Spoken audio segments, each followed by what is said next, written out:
"Don't move, ma'am. Step away from the door." The command sliced through the morning air like a blade. Outside, the old woman's house was surrounded, flashing blue lights painting the snow in frantic pulses. Officers moved cautiously through the frost-bitten dawn, their boots crunching over the icy gravel, hands resting on their weapons. The woman, standing barefoot in the threshold with her nightgown fluttering in the wind, looked impossibly calm. Her silver hair was a halo in the rising light, her breath misting before her as she whispered a name that none of the officers could hear. Inside the house, two dogs, mud-caked, trembling and silent, watched from behind her legs. What began as an act of mercy the night before had turned her into a suspect by sunrise. Hours earlier, the wind had carried the sound of suffering to her doorstep, a desperate scratching, a whimper that cut through the howl of a snowstorm. Her hands, stiff with arthritis, had fumbled with the latch as she peered into the night. There, collapsed near the gate, lay two shapes half buried in the snow, one large, its coat matted with ice, the other smaller, its ribs sharp beneath thin fur. Both were motionless until the faintest stir of breath betrayed a flicker of life. She had moved on instinct, the kind that didn't wait for permission or think about consequences.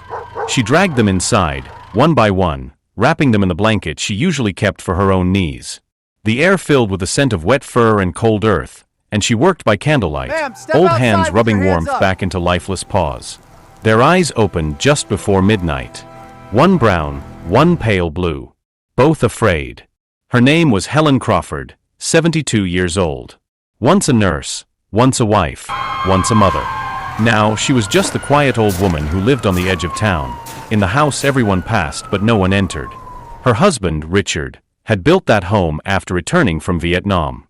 He never spoke much about the war, but every wall carried his silence.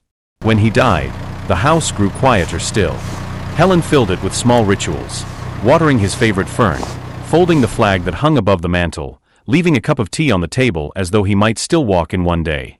Grief had changed her, but it hadn't hardened her. She still noticed the stray cat limping near the market, the boy walking barefoot after school, the dog that barked in hunger at the edge of town. She had always believed that compassion was a duty, not a choice. That belief, however, was about to cost her everything. Because those dogs she had rescued weren't just strays. At dawn, a neighbor saw movement through her frosted window. Two large shadows pacing the living room, a flicker of fur, the glint of eyes. Rumors began like wildfire in small towns. By the time someone called the police, the story had changed twice. The old woman was hiding wolves. She was feeding dangerous animals. She had gone mad. And in a town that thrived on fear more than truth, it didn't take long before a convoy of patrol cars rolled down her frozen street.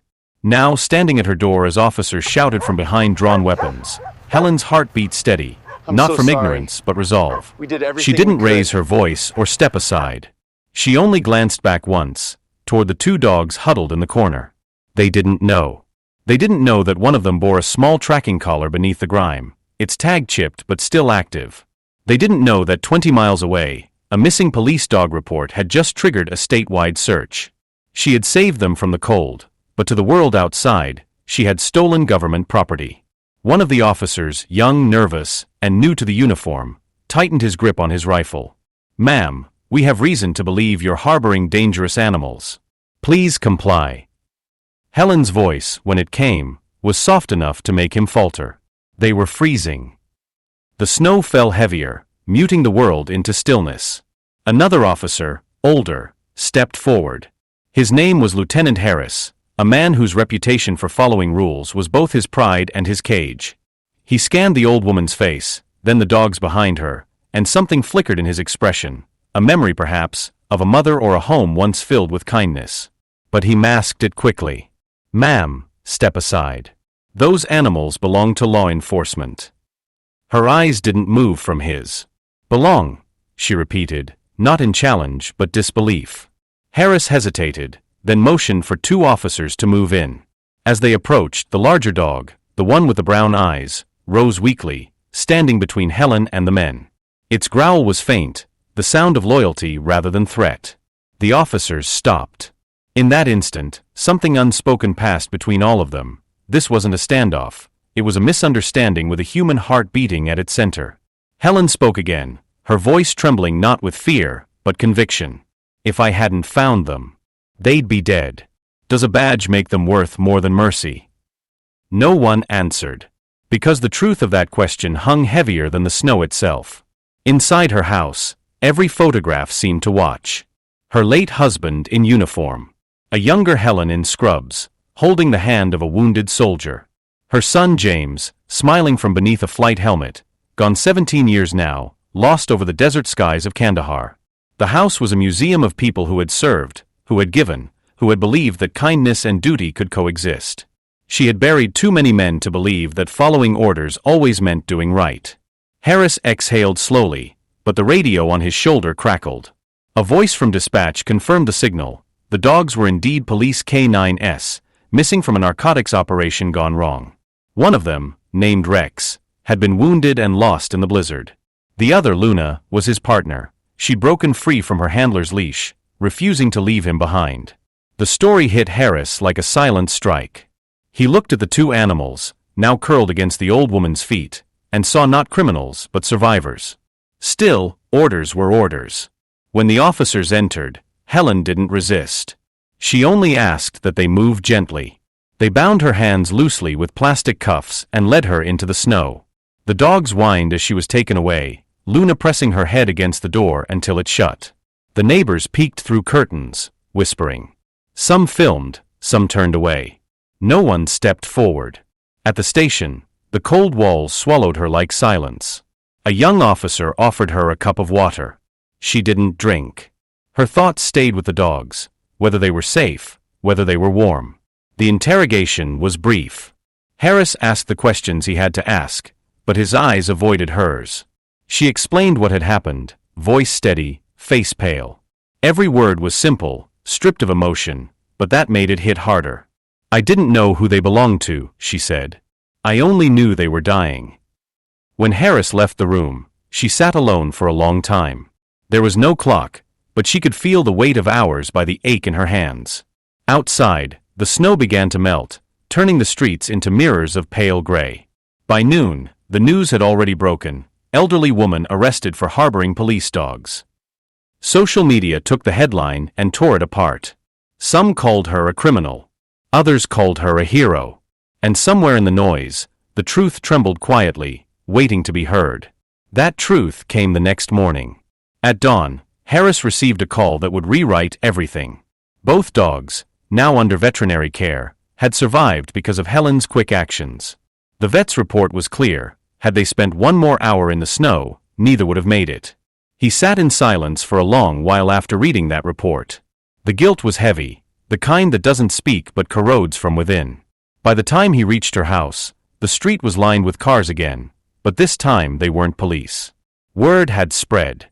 Veterans from nearby towns, nurses, animal rescuers, and quiet neighbors who had once kept their distance, all had gathered. Some carried flowers. Some held handwritten signs. One read simply, "She did what we should have." Helen stood on her porch once more, no longer cuffed, her hands trembling as she fed crumbs to a pair of sparrows. When Harris approached, she didn't flinch. He removed his hat, eyes lowered. "I came to apologize," he said softly. "You saved them." She looked past him, toward the horizon, as if listening to a voice that only she could hear. "I did what anyone with a heart would do," she said. He shook his head. Not everyone would have opened that door. There was a pause, a silence thick with understanding. Then, from the back of his truck, Harris opened the crate. Two pairs of eyes blinked against the light. Rex and Luna. Their wounds had healed, their coats brushed, their collars replaced. But when they saw her, they bolted forward, not as officers' tools, but as living creatures recognizing the only person who hadn't given up on them. The crowd hushed as the dogs leapt into her arms, tails beating against her legs. Helen's knees nearly gave out beneath their weight, but she laughed, a sound fragile and rare. Tears traced the lines of her face, mixing with the cold air. In that moment, no badge, no law, no title mattered. Only mercy. The police department publicly withdrew the charges. Harris stood beside her during the press statement, ensuring the cameras caught what needed to be seen, a woman whose compassion had outlasted a system's indifference. Reporters asked questions, but Helen answered few. She only spoke once, and her words echoed far beyond that town. Kindness is not a crime. It's what keeps us human when the world forgets how to be. Those words spread faster than any headline. Within days, people across the country shared her story. Animal shelters named campaigns after her. Letters arrived at her door, some from soldiers, some from children, some from people who had once been saved by a stranger's kindness. Her quiet act had rippled outward, turning shame into honor, fear into reflection. Weeks later, when spring arrived and the snow had melted into soft grass, Helen sat on her porch again. Rex lay at her feet, Luna watching birds from the steps. The air smelled of wet earth and lilacs. She often thought about her husband, about their son, about the noise of the world that kept demanding proof before believing goodness. But she no longer felt alone. Sometimes, she would look at the dogs and whisper to herself, "I only opened the door." But deep down, she knew it was more than that. It was defiance against indifference, a quiet rebellion that began with a single act of compassion. People in town began greeting her now. Strangers waved when they passed. Children left biscuits for the dogs on her fence. Even Harris visited sometimes, always bringing fresh coffee and silence, the kind that spoke of respect. In time, Helen's house became a small sanctuary, not just for the dogs, but for anyone who needed to remember that kindness had power. Veterans dropped by to sit with her in peace. Neighbors came to leave flowers by her gate. And when someone asked why she did it, she would smile faintly and say, "Because I remember what it's like to be cold and waiting for a door to open." The world often forgets the quiet heroes, the ones who act when no one's watching, who don't need recognition to do what's right. But every so often, a story like Helen slips through the noise and reminds people that the smallest choices can echo far beyond themselves. The snow would fall again the next winter, as it always did. And when it did, people in that town would look at their windows differently. They would listen for the sounds outside, the cries, the whimpers, the faint scratching at a door, and they would remember the old woman who had once faced down the police for the sake of two freezing souls. Her story became more than news. It became a mirror. Because sometimes, the world changes not through laws or power, but through an old woman who refuses to let something die on her doorstep. And as the years went on, her name faded from headlines, but her lesson did not. People still whispered it in shelters, in hospitals, in homes. Mercy is strength. Silence is dignity. And opening the door, when no one else will, is the purest act of courage there is. If you're watching this, think of her story not as a tale from somewhere far away, but as a quiet challenge that lives in every heart. Would you have opened the door? Tell us where you're watching from. Share what this story means to you. And remember, kindness doesn't need permission. It just needs someone brave enough to begin.